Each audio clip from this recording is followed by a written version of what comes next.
ఉన్నారు.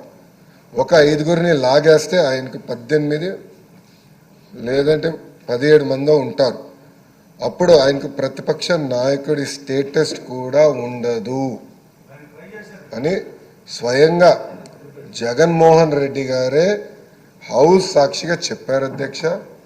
ఇప్పుడు వచ్చి ప్రత్యేకంగా మీ పైన వ్యక్తిగతంగా ఆరోపణలు చేస్తాం, ఆయనకున్న దొంగ పేపర్ దొంగ ఛానల్ వాడి ఆరోపణలు చేస్తాం. హౌస్ పరువుని తగ్గిస్తున్నారు అధ్యక్ష. ఈరోజు ప్రజలు నిర్ణయిస్తారు ఎవరు ఎక్కడ కూర్చోవాలనేది. ప్రజల తీర్పుని గౌరవించి ప్రజల తరపున పోరాడాల్సిన బాధ్యత పార్టీల పైన ఉంటాయి అధ్యక్ష. గౌరవ ఉప ముఖ్యమంత్రి గారి కన్నా జగన్మోహన్ రెడ్డి గారికి ఎక్కువ భద్రత సిబ్బంది ఉన్నారు అధ్యక్ష. It is a matter of fact today. ఎక్కడ కానీ మేము లీడర్ ఆఫ్ అపోజిషన్ కానీ ఎన్ని పరిగణలు తీసుకోకుండా threat based on that Z+ security ఆయనకి ఇస్తున్నాం. గౌరవ ఉప ముఖ్యమంత్రి గారికి Z కేటగిరీ ఉంది అధ్యక్ష, Z+ ఇచ్చారు అధ్యక్ష.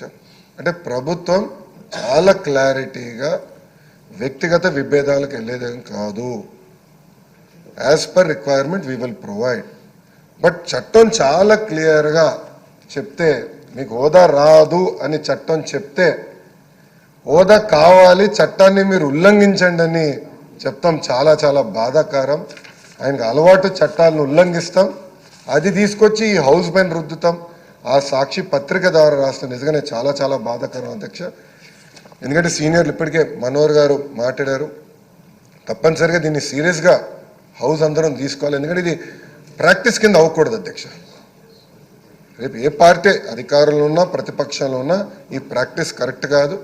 హౌస్ గౌరవం పెరగాలి, చర్చ జరగాలి, ఇష్యూస్ పైన హోరాహోరీగా చర్చ జరగాలి నేను ఆశిస్తున్నా.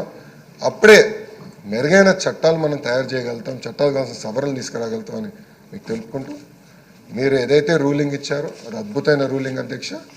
దాన్ని బట్టి భవిష్యత్ కార్యాచరణ గౌరవ మనోహర్ గారు చెప్పినట్లు తప్పనిసరిగా చేద్దామని మీకు తెలుపుకుంటూ నేను సెలవు తీసుకుంటాను. నమస్కారం అధ్యక్ష. సభ్యులందరితో చర్చించి ఒక నిర్ణయానికి వద్దామండి, ఫాలో అవుదాం.